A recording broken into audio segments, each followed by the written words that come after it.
Well, here I am, another episode of The Electric Bison. I got a couple daughters, 3 to be exact, and a granddaughter. But I'm back out in Seattle with my oldest daughter. She was visiting from Hawaii. And I'm glad I get a chance to meet her and see her again. I've known her whole life, ever since she was a wrinkled little person in New York City back in 1970. She's really a wonderful woman. She's been a social worker for many years, up with what she called the blue tarp people at the end of the roads in Alaska. She has a fit when she thinks about Sarah Palin. And now she's, after a stint down in Arizona, she's out in Hawaii working with the people out there. And it's a hard profession, working with people that have personality disorders and just have a lot of issues. Very small gains, and it takes a lot of experience to know what you're dealing with so that you can help people or maybe help their spouses. I'm real proud of her. And anyhow, we found a way to spend some time together. She told me this morning that I asked her what she's reading, and she says she works 60 hours a day. She doesn't have time yet to read anything lately. And but she does watch this one entertainer named Josh Johnson, who I've never heard of before.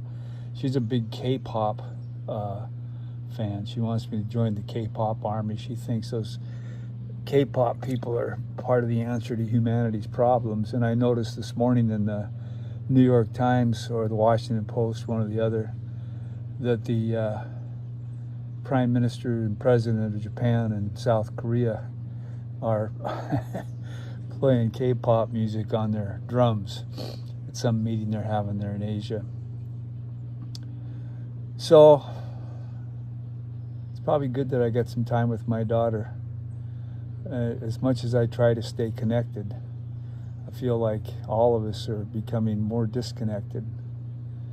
And very few people are going to really see this podcast, but I couldn't help but notice when I was flying back to Montana 3 nights ago, and then flying from Montana back out to Seattle to see another daughter.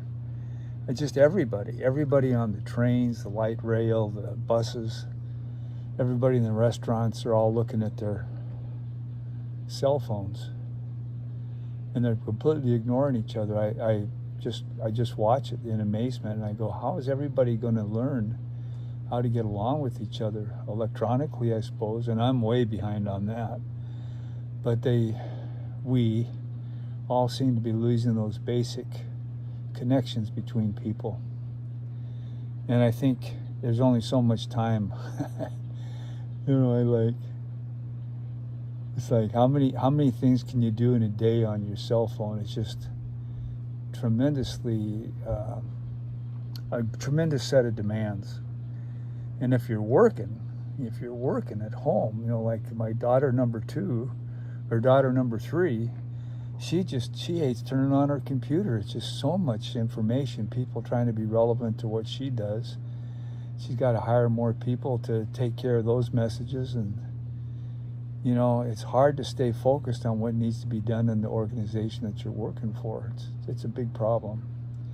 So meanwhile, many of us, myself included, spend our time watching the New York Times, the Washington Post, maybe a couple of European and Asian newspapers. But basically, we're waiting for the next days of the script to turn so we can see what President Trump is planning to do next. And he's a master at keeping our attention. And as I sit here thinking about it, I realize that he's really not a very capable man.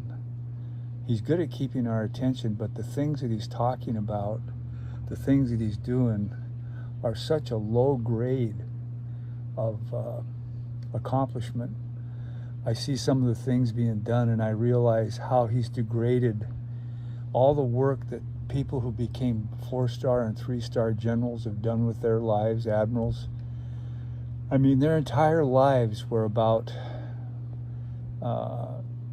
assessing people and whether or not they have capabilities to be leaders, lead in combat, that kind of stuff, to know the technology, to know their organizations. And he and that guy he's got for Secretary of Defense, I guess it's still Secretary of Defense, it hasn't officially become Secretary of a War Department yet, but they're so incapable. It's incredible. And yet they're really able to keep our attention. And so I think what's happening over time is we are all dumbing down. And President Trump is a big part of that, a big reason for that. I hate to say it about somebody else, but it's a big realization I've had just talking to my daughters. Because I ask them what they're doing, and and they're trying to stay sane like the rest of us and not let the doom scrolling get us down. And it's interesting what they do. And I want to talk about that in a few minutes. But when I went back to Montana, I couldn't help but notice in the local press, of which I try to stay on top of. I've got subscriptions to the Billings Gazette. I've got them to the Helena IR, to the Great Falls Tribune, and the Valley Republic. I was surprised to see that everybody had known about Senator Tester tweeting around that the president of Montana, University of Montana, is his idea of a really good candidate for the U.S. Senate. A really impressive guy. But the two things bothered me about that whole thing. I like Senator Tester, I really do. But two things bothered me about that. One, I didn't know anything about all the tweeting around that everybody was doing that I was never a part of. So I guess that means I'm not with it anymore. And then the second thing that bothered me is it's such a time-tried prescription for failure to be able to remove Senator Daines. Senator Daines is going to have a good, strong party backing from the Republicans and the MAGA movement, because he's done a good job of remaining loyal to President Trump. But the idea of splitting people voting as independents in the general election from people voting in other groups, whoever might run as a Democrat, it really has proven to be a recipe for failure in Montana. So I didn't fret over it. It's like, just add that to the pile of things that we got to deal with. So I guess the thing I'm really learning is no matter how hard you try to keep abreast of what's going on, you can't do it. You really can't. And so when I asked my oldest daughter this morning, what she's reading, and she said she's working 60 hours a day and she's only able to listen to this, her K-pop music, Korean pop music. And then this guy, Josh Johnson, I said, well, send me, one of his appearances. So I spent it's an hour and 29 minutes. I've attached the one she sent to me to this podcast in case you have time to read portions of it. And it really is enlightening, and it actually is evidence of what I've come to conclude on my own just in Montana, and that is whether you're a left-winger, people like to call each other left-wingers or socialists, or a right-winger, people call each other right-wingers or fascists. I've certainly done that, plenty of that. The truth is those two categories, left and right, they don't apply anymore in this new environment with people not talking to each other, people rushing to keep up. What we have now is people who are falling behind, which is most of us, and those that are at the cutting edge, which is some of us. And I don't know where the cutting edge is anymore, and I don't know. All I know is if we're in the middle of a river of information, a river of issues, President Trump is probably working pretty hard to stay in front of our attention spans, at least some of us. And people like my daughters, they're going someplace else, probably like a lot of our kids. I'm speaking as an old guy, right? So I guess the way I'm going to be looking at it is whether a person is fast or slow. I mean, when you watch this Josh Johnson, you start to realize, yeah, I knew about Elon Musk and about the Doge and about President Trump, and he has it cold. I mean, the guy's smart as hell. But when it comes to current events, but what the truth is, I've forgotten a lot of the things that he includes in his routine. I've forgotten it already because so much has come in to replace it. You know, Greenland, Venezuela, now I guess we're talking Mexico.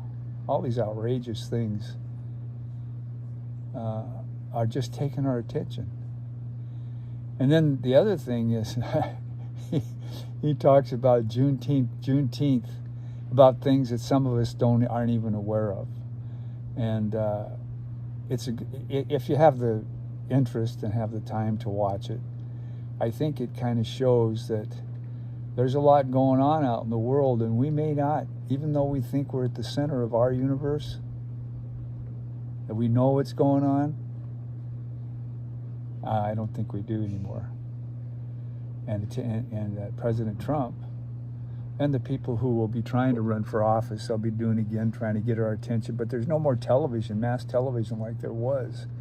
I don't even know if money in politics is going to make any difference anymore, because this river of events and issues is just overwhelming. Thanks.